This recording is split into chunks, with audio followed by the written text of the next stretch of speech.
ការព្យាបាលនៃចលនានៅមន្ទីរពេទ្យម៉ាក់ស៊ីនឃែពិតជាមានសារៈសំខាន់សម្រាប់កុមារគ្រប់គ្នាដែលមានបញ្ហាដូចជាការប៉ះពាល់ទៅលើប្រព័ន្ធប្រសាទដែលជាកុមារដែលអាចនឹងគាត់មានការយឺតយ៉ាវក្នុងការដើរគាត់អាចពិបាកក្នុងការចាប់កាន់ក៏ដូចជាធ្វើចលនារស់នៅប្រចាំថ្ងៃហើយប្រភេទទី2នៃកុមារទូទៅហ្នឹងគាត់អាចយឺតយ៉ាវក្នុងអាកប្បកិរិយាដូចជាការចូលរួមក្នុងសង្គមឬមួយគាត់ពិបាកក្នុងការផ្ចង់អារម្មណ៍ហើយប្រភេទទី3នៃកុមារអាចជាកុមារដែលមានបញ្ហាពីកំណើតដូចជាជំងឺវាយកឬមួយជំងឺ club foot ជើងខ្វែឬមួយមានកំណោងខុសពីធម្មតាទៅលើ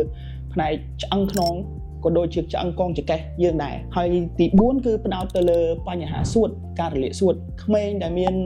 ការរលាកសួតរ៉ាំរ៉ៃឬមួយក្មេងដែលមានជំងឺហឺតឬមួយក្មេងដែលពិបាកដកដង្ហើមឬមួយមានបញ្ហាផ្លូវដង្ហើមអាចមកពិគ្រោះយោបល់ជាមួយវេជ្ជបណ្ឌិតនៅក្នុងមន្ទីរពេទ្យម៉ាក់ស៊ីនឃែយើងហើយគាត់នឹងផ្ដល់យោបល់ឲ្យទទួលការព្យាបាលដោយចលនាហើយប្រភេទទី5គឺជាប្រភេទដែលគាត់យឺតក្នុងការចេះនិយាយក្មេងភាគច្រើនអាយុ2ឆ្នាំកន្លះទៅ3ឆ្នាំគាត់អាចនឹងមិនទាន់ចេះនិយាយជាពាក្យឬមួយជាឃ្លាដែលឪពុកម្ដាយអាចគាត់សម្គាល់បានថាក្មេងដែលយឺតយ៉ាវក្នុងការនិយាយក៏អាចទទួលសេវាព្យាបាលដោយចលនាផងដែរដូចជាការញ៉ាំគាត់ពិបាកក្នុងការញ៉ាំឬការលេបទី6ចុងក្រោយតាក់ទងទៅនឹងការប៉ះទង្គិចឬការបាក់ឆ្អឹង